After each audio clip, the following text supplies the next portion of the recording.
चला तर आज आपण पाहणार आहे अंडा करी कशी बनवायची। त्यासाठी मी तर अंडे उकडून घेणार आहे। त्यामध्ये पाणी घालून थोडंसं मीठ टाकायचं। अंडी शिजोस्तोपर्यंत आपण मसाल्याची तयारी करूया। इथे एक पॅन घेतला आहे। त्या पॅनमध्ये थोडंसं तेल घालायचं। मसाल्यासाठी मी 2 मीडियम साईजचे कांदे मोठे उभे कापून घेतलेले आहे।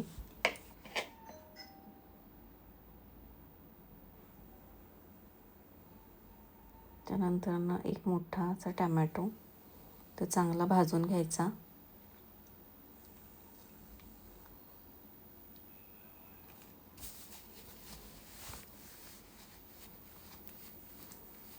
कांदा आणि टोमॅटो चांगला भाजून घ्यायचा। कांदा सोनेरी रंगावर भाजून घ्यायचा। कांदा भाजल्यानंतर त्यामध्ये आलं, लसूण आणि ओलं खोबरं घ्यायचं, तेही चांगलं भाजून घ्यायचं। त्यानंतर कांदा भाजल्यानंतर त्यामध्ये 1 चमचा त्याच मसाल्यामध्ये 1 चमचा तीळ आणि जिरे घालायचे व तेही भाजून घ्यायचे। ते भाजून झाले तर मिश्रण थंड करायचं। एका मिक्सरच्या भांड्यामध्ये थोडीशी कोथिंबीर त्यामध्ये मिक्स करायची आणि त्याची वाटण तयार करून घ्यायचं। वाटण बारीक करून घ्यायचं। मी ते कढई एका पॅन किंवा कढई घेऊ शकतात। पॅनमध्ये थोडंसं तेल घातलेलं आहे। त्यामध्ये मसाला, तिखट आणि मीठ घालून घ्यायचं। त्यानंतर आपण उकडलेली अंडी त्यामध्ये फ्राय करून घ्यायची। अशा पद्धतीनंच फ्राय करून घ्यायची, म्हणजे अंडी फुटणार नाही। अशा पद्धतीने अंडी फ्राय करून घेतल्यानंतर हे बाजूला ठेवून घ्यायचं। त्यामध्ये आपण फोडणी तयार करूया अंडा करीची। त्यासाठी मी तेल घातलेलं आहे। पॅनमध्ये भरपूर असं तेल घालायचं। तेल गरम झाल्यानंतर तेल चांगलं तापून द्यायचं।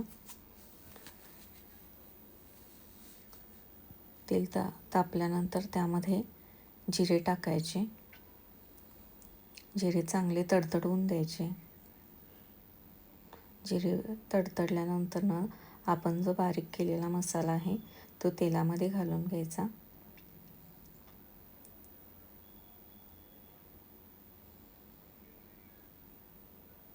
मसाला टाकल्यानंतर मसाला बारीक गॅसवर भाजून घ्यायचा, म्हणजे मसाल्याला तेल सुटते व आपली अंडा करीला तर्री खूप छान येते।